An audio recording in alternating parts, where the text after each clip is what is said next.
Christmas, a time of comfort and joy, a time of togetherness, a time of childish delight, and a time of parental pride. And, of course, a time for tedious, predictable drudgery. That's the truth for some of us who get bored with this every year, and no game exemplifies that feeling more than this one right here. In some ways, for grumpy Grinches like myself, the Santa Claus 3, the Escape Clause, encapsulates Christmas better than any other game. The Santa Claus 3, the Escape Clause, is of course based on the third instalment of the live-action Disney franchise. The original 1994 movie told of the workaholic businessman Scott Calvin, who injures the real Saint Nick in an accident and then agrees to help him deliver the presents worldwide. He soon discovers that the Santa Claus, written on a contract, means that he has been passed the torch of the mantle of Father Christmas like a curse, reminiscent of something from It Follows or The Grudge, trapping him in the burly frame of the god of spoiled children. 2 movies follow to diminishing returns financially and critically, and the third movie found an envious Jack Frost using magic to usurp Scott Calvin's position as the Lord of Lapland, to take the power of the holiday season for himself. The rest of the movie will see Scott try and wrest the power back from the villainous Frost, who has frankly ruined Christmas for everyone, like he's the CEO of a power company or something. There follows a schmaltzy tale of time travel, alternate timelines, and tinsel-draped tomfoolery from Tim Allen, Martin Short, Judge Reinhold and the rest of the crew in a movie that did reasonable festive business in the theatres but didn't win over the critics. The series, which has been dormant since the movie's release in 2006, has been resurrected from its fairy-lit grave by Disney Plus in 2022 for a 2-part series called The Santa Clauses. And well, Tim Allen no longer has to worry about special effects to turn his hair white. The Santa Claus 3, the Escape Clause, was the first of the series of movies to get a video game adaptation, courtesy of Buena Vista Games in November 2006. It was released exclusively for Nintendo's Game Boy Advance and was coded by the still operational, as of 2022, First Playable Productions. First Playable Productions has a history with Disney and other children's properties, releasing games based on Big Hero 6, Frozen, Disney Princesses, Ben 10 and Yogi Bear. They even made a later game featuring Jolly Saint Nick for the Wii in 2011 for Red Wagon Games, which featured this ad blurb. Experience the magic of Santa Claus coming to town for the first time ever in a video game. You sit on a throne of lies. First Playable Productions, you know personally that is not true.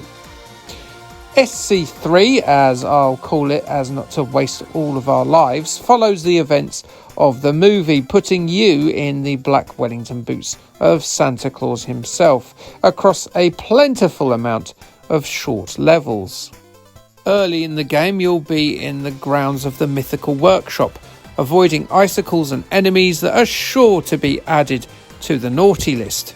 Replayability can be found by going back through the levels and collecting the milk and cookies left around on high hidden ledges, presumably by lost parkouring children keen to get a screwball scramble by buying Santa's favour.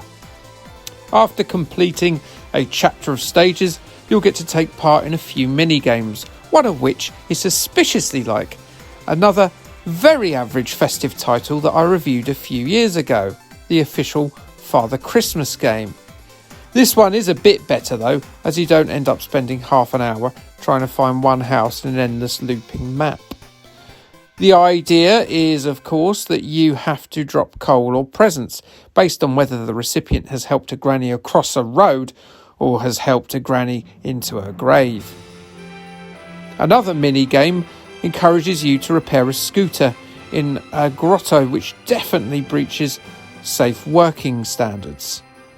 The elf you're controlling is sure to become a cropper. You must unionise elves, otherwise he'll let this carry on.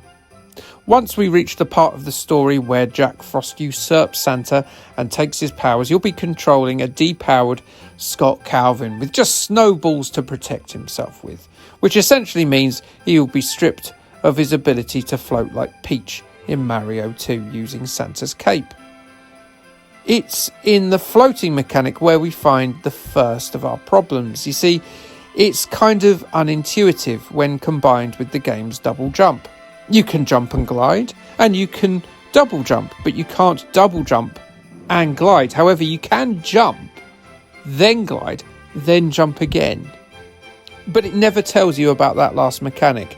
It led to a moment of frustration for me, as I didn't know that you could do that, and the jumping is so fiddly that I just gave up for a little while and had to come back to it. Other things are inconsistent too. Santa has an energy bar, but the elf can get instantly killed.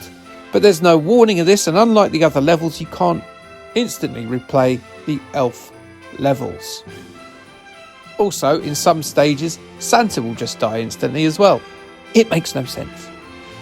The other and more pressing issue with SC3 is that it is crushingly, mind-numbingly generic. It is bland, it is ponderous. It's as predictable a platformer as you're ever likely to play.